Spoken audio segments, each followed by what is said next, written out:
Marami mang nagsasabi sa'yo na di mo kaya. Magtiwala ka lang sa sarili mo, kaya mo 'yan. Kasi hindi naman bibigay 'yan sa'yo kung ano, kung hindi mo kaya, eh.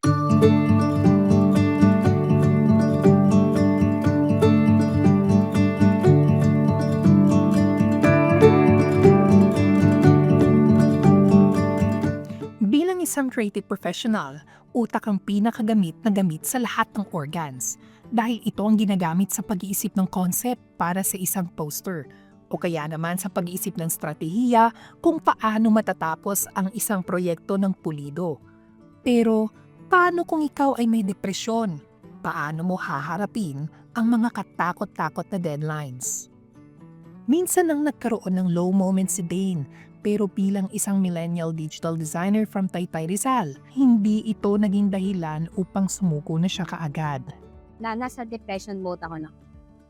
So, parang nasa isip ko lang do'n, sige maghahanap ako ng ibang trabaho kasi pagod na pagod na ako makipag-deal sa mga gaslighting and toxic people sa, company na pinapasukan. So, I have to find a new job. That's why I researched for an Adobe authorized center. Aminado si Dane na nakaramdam siya ng insecurity sa kanyang mga kapatid dahil hindi siya bachelor's degree holder. Pero ito pa ang naging dahilan para mas magpursige pa siya na mag-improve sa kanyang sarili. Kasi yung mga kapatid ko kasi, they have bachelor degree. Tapos ako, associate degree na. So parang parang wala akong kayang maiangat pa sa sarili ko. Do'n pumasok sa akin na what if kumuha ako ng mga certificates.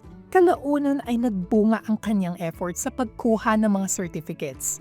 Nagamit niya rin ito sa kanyang mga corporate work na naging dahilan upang mas mag-boost pa ang kanyang confidence. Yung brand na hinahawakan ko is the convenience store brand. So, hindi kasi sila nagpi-picture, eh.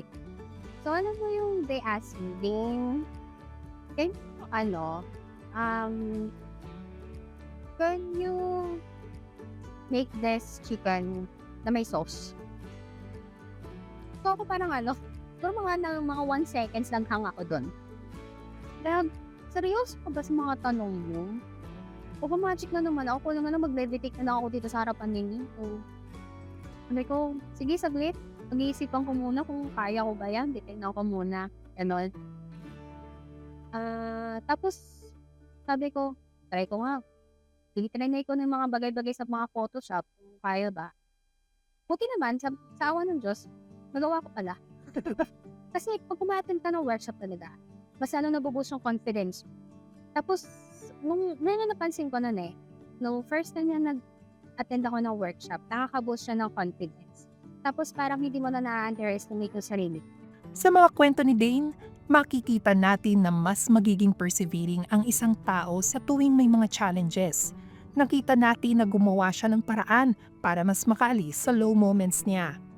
Naniwala siya sa proseso na kailangan niyang pagdaanan ang mga challenges niya para sa bright future na nakaabang sa kanya. Dahil sa kasalukuyan, si Dane ay isa ng ganap na member ng GCI Taytay. At hindi lang basta member, siya ay ginawaran pa bilang new outstanding member at star local member, bagay na hindi niya inaasahan. Dahil likas na siyang maparaan sa tuwing kailangan ng organization ng mga marketing materials. Magsilbi sana itong halimbawa sa ating mga kapwa manlilikha na challenges are there for a reason. It is there to shape you into a better person. At higit sa lahat, seek within and not outside. Marami mang nagsasabi sa'yo na di mo kaya.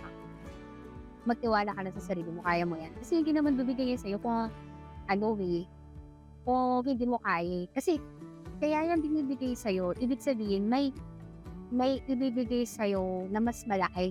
Pinaghahandaan ka niya para sa gano'n 'pag nakuha mo na yung para sa'yo, hindi ka mahihirapan.